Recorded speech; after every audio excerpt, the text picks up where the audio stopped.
C mister Abhayaraj, ഒരു കാലത്ത് commercial സിനിമയിൽ നിലകൊണ്ടിരുന്ന നിങ്ങൾ ഇപ്പോൾ ഇത്തരത്തിലുള്ള റിയലിസ്റ്റിക് സിനിമയിലേക്ക് തിരിയാനുള്ള കാരണം? ട്രാൻസിഷൻ. സി, ലോകം മാറുന്നു, സിനിമ മാറുന്നു, കാഴ്ചക്കാരനും മാറുന്നു. ഈ മസിൽ പവർ കൊണ്ടും ചേഷ്ടകൾ കൊണ്ടും പ്രേക്ഷകനെ ഹരം കൊള്ളിക്കുന്ന നായകന്മാരുടെ കാലം കഴിഞ്ഞു. ക്യാമറ ട്രിക്ക് കൊണ്ടും കമ്പ്യൂട്ടർ ഗ്രാഫിക്സ് കൊണ്ടും ആസ്വാദകനെ അത്ഭുതപ്പെടുന്ന കാലവും കഴിയുകയാണ്. ലൈറ്റ് ആൻഡ് ഷെയ്ഡിനാൽ ആവിഷ്കരിക്കുന്ന വൈകാരികതയും ഈ മിതാവതരണത്താൽ പ്രേക്ഷകനുമായി സംവേദിക്കുന്ന ഒരു ഒരു പുതുപുത്തൻ റിയലിസ്റ്റിക് എക്സ്പെരിമെൻ്റ് ആയിരിക്കും എൻ്റെ ഈ പുതിയ ചിത്രം. ഒന്നുകൂടി വ്യക്തമായിട്ട് പറഞ്ഞാൽ? ഈ സിനിമ മലയാളികളുടെ കാഴ്ചപ്പാട് മാറ്റിമറിക്കും. എൻ്റെ ഈ സിനിമ ജനം കണ്ടില്ലെങ്കിൽ അത് കേരളത്തിന് സംഭവിക്കുന്ന ഒരു മഹാദുരന്തം തന്നെയായിരിക്കും. ആ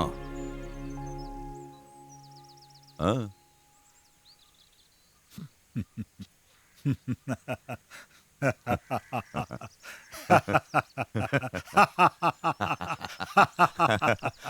അല്ല, ഞാൻ എന്തുവാ പറയണ്ടേ? ഈ സിനിമ എൻ്റെ അവസാനത്തെ പിടിവള്ളിയാണെന്നോ? സൂപ്പർ സ്റ്റാറുകളുടെ ഡേറ്റ് തരാത്ത കാരണം ഞാൻ കാശ് മുടക്കി പുതുമങ്ങൾ വെച്ച് ചെയ്യുന്നതാണെന്നോ? പിന്നെ എൻ്റെ സാധനം ചവിറ്റൂട്ടയിലല്ലടോ. കൂടുതൽ വലിയ സൂപ്പർ ഹിറ്റുകൾ ഉണ്ടാക്കാൻ നമ്മൾ താരങ്ങൾക്ക് വേണ്ടി കഥ എഴുതി, അവരെ ആകാശത്തേക്ക് ഉയർത്തി.